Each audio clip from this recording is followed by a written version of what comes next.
बिस्मिल्लाहिर्रहमानिर्रहीम। अस्सलाम वालेकुम व्यूवर्स, की हाल है? उम्मीद है सारे ठीक होंगे। अल्लाह ताला साਰਿਆਂ ਨੂੰ ਆਪਣੇ ਘਰਾਂ 'ਚ ਖੁਸ਼ ਰੱਖੇ, ਆਬਾਦ ਰੱਖੇ, ਆਮੀਨ ਸੁਮਾ ਆਮੀਨ। ਇਹ ਤੇ व्यूवर्स ਅੱਜ ਦੀ ਰੈਸਪੀ ਵੀ ਬਹੁਤ ਜ਼ਬਰਦਸਤ ਤੇ ਯੂਨੀਕ ਆ। ਤੁਸੀਂ ਵੀਡੀਓ ਨੂੰ ਫੁੱਲ ਵਾਚ ਕਰਨਾ ਵਾ। ਬਹੁਤ ਹੀ ਮਜ਼ੇ ਦੀ ਰੈਸਪੀ ਬਣਨ ਵਾਲੀ ਹੈ। ਤੁਸੀਂ ਬੱਚਿਆਂ ਨੂੰ ਬਣਾ ਕੇ ਦੇ ਸਕਦੇ ਹੋ। ਘਰ ਦੇ ਵਿੱਚ ਬੱਚੇ ਬਹੁਤ ਹੀ ਖੁਸ਼ ਹੋਣਗੇ। ਬਾਜ਼ਾਰ ਦੀਆਂ ਚੀਜ਼ਾਂ ਨਾਲੋਂ ਬਿਹਤਰ ਹੈ ਘਰ ਦੇ ਵਿੱਚ ਬੱਚਿਆਂ ਨੂੰ ਤੁਸੀਂ ਨਿੱਤ ਨਵੀਆਂ ਚੀਜ਼ਾਂ ਬਣਾ ਕੇ ਦਿਓ। ਬਹੁਤ ਹੀ ਆਸਾਨ ਜੀ ਰੈਸਪੀ ਹੈ। ਇਹਦੇ ਵਾਸਤੇ ਤੁਹਾਨੂੰ ਰੋਟੀ ਚਾਹੀਦੀ ਹੈ, ਥੋੜ੍ਹੇ ਜਿਹੇ ਤਿਲ ਚਾਹੀਦੇ ਆ ਅਤੇ ਨਾਲ ਤੁਹਾਨੂੰ ਗੁੜ ਦੀ ਇੱਕ ਪੇਸੀ ਚਾਹੀਦੀ ਆ। ਅਤੇ ਗੁੜ ਦੀ ਪੇਸੀ ਵੀ ਆਪਾਂ ਪੂਰੀ ਯੂਜ਼ ਨਹੀਂ ਕਰਾਂਗੇ। ਇਹਦੇ ਵਿੱਚੋਂ ਤਕਰੀਬਨ ਪੌਣੀ ਕੁ ਪੇਸੀ ਆਪਾਂ ਇਸਤੇਮਾਲ ਕਰਾਂਗੇ, ਬਾਕੀ ਦੀ ਆਪਾਂ ਛੱਡ ਦਿਆਂਗੇ, ਉਹਨੂੰ ਬਚਾ ਲਾਂਗੇ। ਅਤੇ ਤੁਸੀਂ ਵੀਡੀਓ ਨੂੰ ਫੁੱਲ ਵਾਚ ਕਰਨਾ ਵਾ। ਵੀਡੀਓ ਚੰਗੀ ਲੱਗੇ ਤਾਂ ਲਾਈਕ ਅਤੇ ਸ਼ੇਅਰ ਜ਼ਰੂਰ ਕਰਿਆ ਜੇ। ਚੈਨਲ 'ਤੇ ਨਵੇਂ ਆ ਤਾਂ ਚੈਨਲ ਨੂੰ ਸਬਸਕ੍ਰਾਈਬ ਕਰਕੇ ਜਾਇਆ ਜੇ। ਨਾਲ ਬੈਲ ਆਈਕਨ ਨੂੰ ਜ਼ਰੂਰ ਪ੍ਰੈਸ ਕਰਿਆ ਜੇ ਤਾਂ ਕਿ ਆਉਣ ਵਾਲੀ ਵੀਡੀਓਜ਼ ਦਾ ਨੋਟੀਫਿਕੇਸ਼ਨ ਤੁਹਾਡੇ ਤੱਕ ਆਸਾਨੀ ਨਾਲ ਪਹੁੰਚ ਸਕੇ। ਚਲੋ ਚੱਲਦੇ ਹਾਂ ਅੱਜ ਦੀ ਵੀਡੀਓ ਵੱਲ। ਬਹੁਤ ਹੀ ਆਸਾਨ ਜੀ ਅਤੇ ਬਹੁਤ ਹੀ ਮਜ਼ੇ ਦੀ ਰੈਸਪੀ ਹੋਣ ਵਾਲੀ ਹੈ। ਸਭ ਤੋਂ ਪਹਿਲੇ ਆਪਾਂ ਗੁੜ ਨੂੰ ਕੱਟ ਲੈਣਾ ਵਾ। ਗੁੜ ਨੂੰ ਕੱਟਣ ਤੋਂ ਬਾਅਦ ਤਕਰੀਬਨ 1 ਗਲਾਸ ਪਾਣੀ ਦਾ ਪੈਨ ਦੇ ਵਿੱਚ ਸ਼ਾਮਿਲ ਕਰਾਂਗੇ। ਅਤੇ ਜਾਂ ਪਾਣੀ ਜਦੋਂ ਪੱਕਣ ਲੱਗ ਪਿਆ ਅਤੇ ਇਹਦੇ ਵਿੱਚ ਗੁੜ ਜਿਹੜਾ ਉਹ ਸ਼ਾਮਿਲ ਕਰ ਦਿਆਂਗੇ। ਬਿਸਮਿल्लाहिर्रहमानिर्रहीम।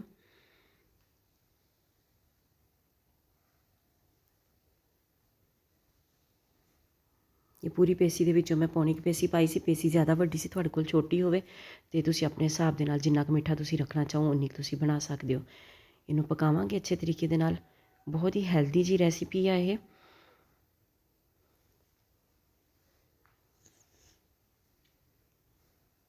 ਗੁੜ ਨੂੰ ਮਿਕਸ ਕਰਕੇ ਅਤੇ ਇਹਨੂੰ ਪਕਾ ਲੈਣਾ। ਇੰਨੀ ਦੇਰ ਤੱਕ ਪਕਾਉਣਾ ਵਾ ਕਿ ਗੁੜ ਜਿਹੜਾ ਵਾ ਉਹ ਬਿਲਕੁਲ ਅੱਛੇ ਤਰੀਕੇ ਦੇ ਨਾਲ ਮੈਲਟ ਹੋ ਜਾਵੇ ਇਹਦੇ ਵਿੱਚ। ਅਤੇ ਬਾਕੀ ਕੋਈ ਆਪਾਂ ਇਹਦੀ ਕੋਈ 1 ਤਾਰ ਦੀ ਜਾਂ 2 ਤਾਰ ਦੀ ਚਾਸ਼ਨੀ ਵਗੈਰਾ ਨਹੀਂ ਬਣਾਉਣੀ।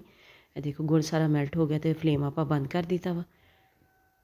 ਹੁਣ ਇਹਨੂੰ ਛਾਣ ਲਾਂਗੇ। ਗੁੜ ਦੇ ਵਿੱਚ ਤਿਨਕੇ ਵਗੈਰਾ ਕਾਫੀ ਚੀਜ਼ਾਂ ਹੁੰਦੀਆਂ ਇਸ ਤਰ੍ਹਾਂ ਦੀਆਂ, ਗੰਨੇ ਦਾ ਜਦੋਂ ਉਹਦੇ ਭੋਰੇ ਵਗੈਰਾ ਜੇ, ਅਤੇ ਇਸ ਲਈ ਇਹਨੂੰ ਨਾ ਛਾਣਨਾ ਜ਼ਰੂਰੀ ਹੁੰਦਾ ਵਾ। ਬਾਜ਼ ਔਕਾਤ ਵਿੱਚ ਮੱਖੀਆਂ ਵਗੈਰਾ ਵੀ ਹੁੰਦੀਆਂ ਵਾ। ਇਹਨੂੰ ਆਪਾਂ ਛਾਣ ਲੈਂਦੇ ਹਾਂ ਤਾਂ ਕਿ ਸਾਰੀਆਂ ਕਸਾਵਤਾਂ ਜਿਹੜੀਆਂ ਉਹ ਛਾਨਣੀ ਦੇ ਵਿੱਚ ਰਹਿ ਜਾਣ ਅਤੇ ਆਪਾਂ ਨੂੰ ਸਾਫ਼ ਸੁਥਰਾ ਗੁੜ ਦਾ ਪਾਣੀ ਮਿਲ ਜਾਵੇ। ਅਤੇ ਇਹਨੂੰ ਪਾਣੀ ਨੂੰ ਹੁਣ ਆਪਾਂ ਠੰਡਾ ਕਰ ਲੈਣਾ ਵਾ। ਗਰਮ ਗਰਮ ਨੂੰ ਆਪਾਂ ਇਸਤੇਮਾਲ ਨਹੀਂ ਕਰਨਾ, ਪਾਣੀ ਨੂੰ ਠੰਡਾ ਕਰਾਂਗੇ।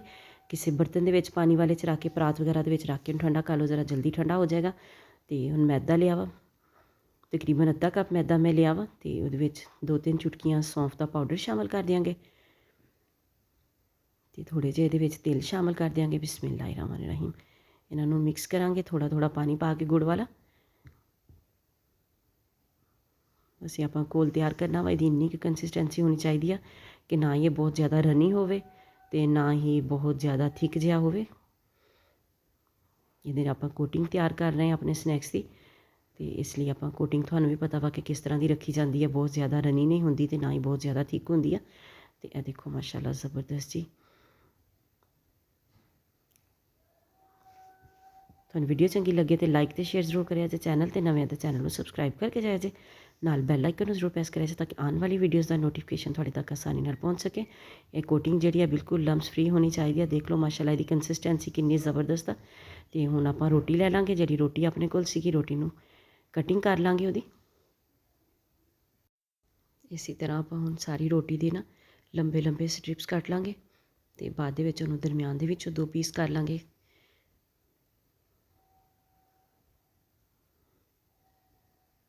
ਰੋਟੀ ਬਾਸੀ ਜਾਂ ਤਾਜ਼ਾ ਤੁਸੀਂ ਕੋਈ ਵੀ ਲੈ ਸਕਦੇ ਹੋ, ਕੋਈ ਇਸ਼ੂ ਨਹੀਂ ਹੈਗਾ। ਘਰ 'ਚ ਰੋਟੀ ਬਚ ਹੀ ਜਾਂਦੀ ਹੈ। ਬਚੀ ਹੋਈ ਰੋਟੀ ਨਾਲ ਵੀ ਤੁਸੀਂ ਇਹਨੂੰ ਬਣਾ ਸਕਦੇ ਹੋ ਅਤੇ ਸਪੈਸ਼ਲ ਰੋਟੀ ਪਕਾ ਕੇ ਵੀ ਤੁਸੀਂ ਇਹਨੂੰ ਬਣਾ ਸਕਦੇ ਹੋ। ਅਤੇ ਆਪਾਂ ਰੋਟੀ ਸਾਰੀ ਕੱਟ ਲਈ ਹੈ। ਇਹ ਦੇਖੋ ਮਾਸ਼ਾਅੱਲਾ ਇਸ ਤਰ੍ਹਾਂ ਆਪਾਂ ਕੱਟ ਲਿਆ ਵਾ ਸਾਰੀ ਰੋਟੀ ਨੂੰ। ਤੁਸੀਂ ਚਾਹੋ ਤਾਂ ਇਸ ਤੋਂ ਬਾਰੀਕ 'ਚ ਬਣਾਉਣਾ ਚਾਹੋ ਤਾਂ ਬਾਰੀਕ ਵੀ ਬਣਾ ਸਕਦੇ ਹੋ। ਅਤੇ ਹੁਣ ਆਪਾਂ ਜਿਹੜੀ ਕੋਟਿੰਗ ਤਿਆਰ ਕੀਤੀ ਸੀਗੀ ਉਹਦੇ ਵਿੱਚ ਰੋਟੀ ਨੂੰ ਡਿਪ ਕਰਾਂਗੇ। ਬਿਸਮਿल्लाहिर्रहमानिर्रहीम। ਇਹਨੂੰ ਕਰਾਂਗੇ ਫਰਾਈ। ਬਿਲਕੁਲ ਲੋ ਟੂ ਮੀਡੀਅਮ ਫਲੇਮ 'ਤੇ ਤੁਸੀਂ ਇਹਨੂੰ ਫਰਾਈ ਕਰਨਾ ਵਾ। ਬਹੁਤ ਜ਼ਿਆਦਾ ਹਾਈ ਫਲੇਮ 'ਤੇ ਫਰਾਈ ਨਹੀਂ ਕਰਨਾ।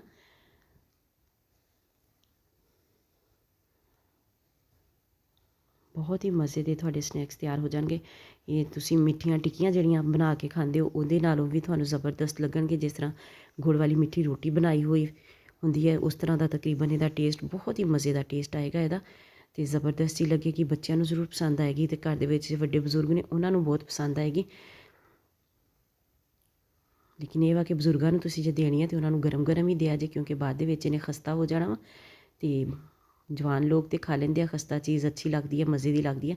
ਲੇਕਿਨ ਬੁੱਢੇ ਬੰਦਿਆਂ ਦੇ ਦੰਦ ਵਗੈਰਾ ਨਹੀਂ ਹੁੰਦੇ ਅਤੇ ਇਸ ਲਈ ਉਹਨਾਂ ਨੂੰ ਫਿਰ ਮੁਸ਼ਕਿਲ ਹੁੰਦਾ ਵਾ ਠੰਡੀ ਹੋਈ ਖਾਣੀ। ਅਤੇ ਉਹਨਾਂ ਨੂੰ ਇਸ ਲਈ ਤੁਸੀਂ ਗਰਮ ਗਰਮ ਹੀ ਸਰਵ ਕਰ ਦਿਓ। ਬਹੁਤ ਹੀ ਮਜ਼ੇ ਦੀ ਲੱਗੇਗੀ ਉਹਨਾਂ ਨੂੰ ਵੀ। ਅਤੇ ਬਹੁਤ ਹੀ ਮਜ਼ੇ ਦੇ ਸਨੈਕਸ ਆਪਣੇ ਤਿਆਰ ਹੋ ਗਏ। ਇਸੇ ਤਰੀਕੇ ਦੇ ਨਾਲ ਆਪਾਂ ਸਾਰੇ ਜਿਹੜੇ ਆ ਬੈਚ ਇਹਨਾਂ ਦੇ ਤਿਆਰ ਕਰ ਲਾਂਗੇ ਅਤੇ ਤੁਹਾਨੂੰ ਦਿਖਾਉਂਦੇ ਹਾਂ ਇਹਨਾਂ ਦੀ ਫਾਈਨਲ ਲੁੱਕ। ਦੇਖੋ ਮਾਸ਼ਾਅੱਲਾ ਮਾਸ਼ਾਅੱਲਾ ਬਹੁਤ ਹੀ ਜ਼ਬਰਦਸਤ ਹੈ। ਗੁੜ ਅਤੇ ਰੋਟੀ ਦੇ ਨਾਲ ਆਪਣਾ ਸਨੈਕਸ ਬਣ ਕੇ ਤਿਆਰ ਹੋ ਗਏ। ਤੁਸੀਂ ਇਹਨਾਂ ਨੂੰ ਟੀ ਟਾਈਮ ਦੇ ਵਿੱਚ ਬਣਾ ਸਕਦੇ ਹੋ, ਸੁਬਾਹ ਨਾਸ਼ਤੇ 'ਚ ਬੱਚਿਆਂ ਨੂੰ ਬਣਾ ਕੇ ਦੇ ਸਕਦੇ ਹੋ, ਬਹੁਤ ਹੀ ਮਜ਼ੇ ਦੇ ਲੱਗਣਗੇ। ਪੂਰੀ ਪਰਾਠੇ ਨਾਲੋਂ ਜ਼ਿਆਦਾ ਮਜ਼ੇ ਦੇ ਲੱਗਣਗੇ। ਤੁਸੀਂ ਇੱਕ ਦਫਾ ਜ਼ਰੂਰ ਇਹਨੂੰ ਟਰਾਈ ਕਰਿਆ ਜੇ ਅਤੇ ਕਮੈਂਟ ਬਾਕਸ 'ਚ ਜ਼ਰੂਰ ਦੱਸਿਆ ਜੇ ਕਿ ਤੁਹਾਡੀ ਰੈਸਪੀ ਕਿਸ ਤਰ੍ਹਾਂ ਦੀ ਬਣੀ, ਘਰਦਿਆਂ ਨੂੰ ਪਸੰਦ ਆਈ ਜਾਂ ਨਹੀਂ ਆਈ। ਮੇਰੇ ਬਾਕੀ ਦੇ ਚੈਨਲ ਦਾ ਵੀ ਵਿਜ਼ਿਟ ਕਰੋ। ਤੁਹਾਨੂੰ ਵੀਡੀਓਜ਼ ਅੱਛੀਆਂ ਲੱਗਣ ਤਾਂ ਉਹਨਾਂ ਨੂੰ ਲਾਈਕ ਕਰੋ, ਸ਼ੇਅਰ ਕਰੋ। ਚੈਨਲ 'ਤੇ ਜੇ ਨਵੇਂ ਆ ਤਾਂ ਚੈਨਲ ਨੂੰ ਸਬਸਕ੍ਰਾਈਬ ਜ਼ਰੂਰ ਕਰਕੇ ਜਾਇਆ ਜੇ। ਬਹੁਤ ਹੀ ਜ਼ਬਰਦਸਤ ਦੀਆਂ ਅਤੇ ਆਸਾਨ ਜੀਆਂ ਘਰ ਦੀਆਂ ਆਮ ਚੀਜ਼ਾਂ ਦੇ ਨਾਲ ਬਣਨ ਹੋਏ ਵਾਲੀਆਂ ਰੈਸਿਪੀਜ਼ ਜਿਹੜੀਆਂ ਮੇਰੇ ਚੈਨਲ 'ਤੇ ਮੌਜੂਦ ਆ। ਲੋ ਬਜਟ ਲੋ ਕਾਸਟ। ਤੁਸੀਂ ਜ਼ਰੂਰ ਮੇਰੇ ਚੈਨਲ ਦਾ ਵਿਜ਼ਿਟ ਕਰੋ। ਵੀਡੀਓ ਚੰਗੀ ਲੱਗੇ ਤਾਂ ਲਾਈਕ ਅਤੇ ਸ਼ੇਅਰ ਜ਼ਰੂਰ ਕਰਿਆ ਜੇ। ਚੈਨਲ 'ਤੇ ਨਵੇਂ ਆ ਤਾਂ ਚੈਨਲ ਨੂੰ ਸਬਸਕ੍ਰਾਈਬ ਕਰਕੇ ਜਾਇਆ ਜੇ। ਨਾਲ ਬੈਲ ਆਈਕਨ ਨੂੰ ਜ਼ਰੂਰ ਪ੍ਰੈਸ ਕਰਿਆ ਤਾਂ ਕਿ ਆਉਣ ਵਾਲੀ ਵੀਡੀਓਜ਼ ਦਾ ਨੋਟੀਫਿਕੇਸ਼ਨ ਤੁਹਾਡੇ ਤੱਕ ਆਸਾਨੀ ਨਾਲ ਪਹੁੰਚ ਸਕੇ। ਅੱਲਾ ਹਾਫਿਜ਼।